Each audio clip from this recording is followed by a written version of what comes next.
This one was very curious just now about something in that bush, maybe a little bird or something moving in there.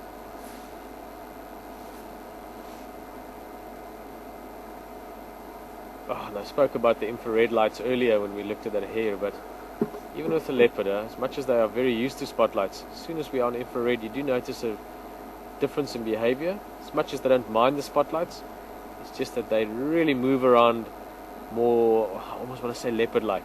You know, they don't have these bright lights on them now, so the pupils change instantly. You can see the pupils going really wide open. So this leopard now can see as if it's daylight almost.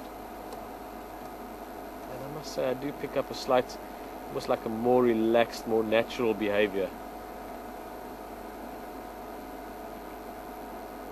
It's certainly worthwhile as well getting infrared lights, and let's look at that. Such an amazing animal. Every time, I mean, it's like, I sometimes feel like I just want to stop talking and just look at it, just be puzzled by the beauty.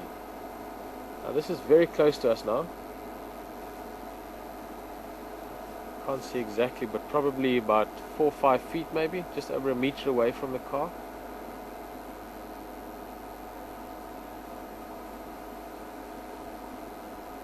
I think to an extent this leopard is slightly curious about us. Look at that, it is looking at Alex at the moment.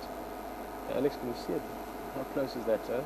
6 feet? It's very close. Yeah, meter and a half.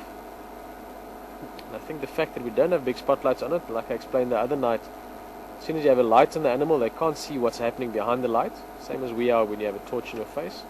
But now suddenly it's in the dark and it can see everything that's going on, like in the daytime, but it's just a new experience. These animals aren't used to seeing vehicles and the movement on the back at night. So again, that infrared just showing you a different experience from the leopard's point of view as well. Yeah, that was amazing, Alex. That was very, very close. When that leopard looked up at Alex, it was 6 feet at the most, 1.6, 1.7 meters away. Nice little open patch there.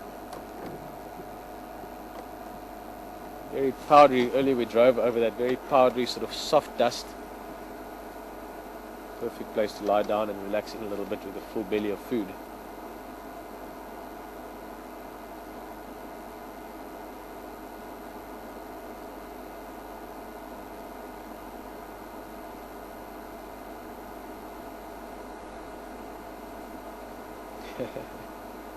Alex, we've been doing this together for a long time. I was looking at the feet as you did that. The texture of those paws. Obviously the cushions themselves, or the toes and the pad itself that we often show you in the tracks. But also what's the interesting part about the foot is if you look at all the hair or all the fur in between the toes and surrounding the foot. Now you don't really see that much in the track, obviously, because it doesn't take weight on it. Keep in mind that makes the whole foot area extremely sensitive from the leopard's point of view as well. When that leopard is walking, it can feel the texture of the sand and the sticks and the grass and everything it might be walking on.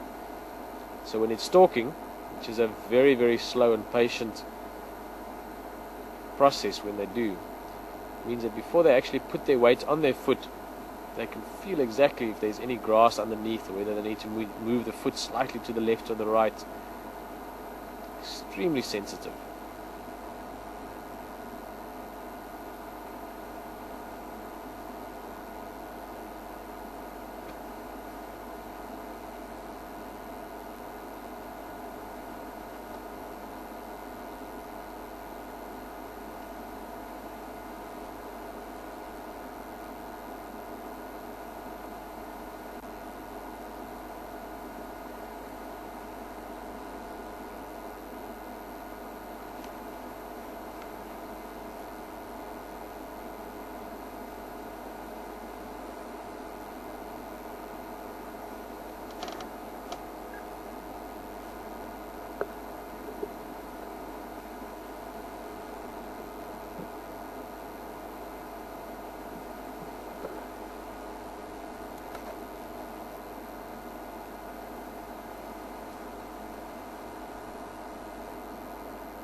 Good question coming through from Valerie, just asking about essentially the relationship between Karula and her two cubs.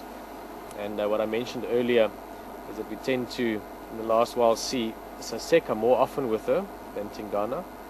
And Valerie just wants to know, I'm sure like other people as well, whether Karula maybe has a favorite between the two, or whether it's just behavior from the youngsters. I think, Valerie, I think it's much more a case of, or put it this way, I think it's very unlikely that Karula actually has a favorite.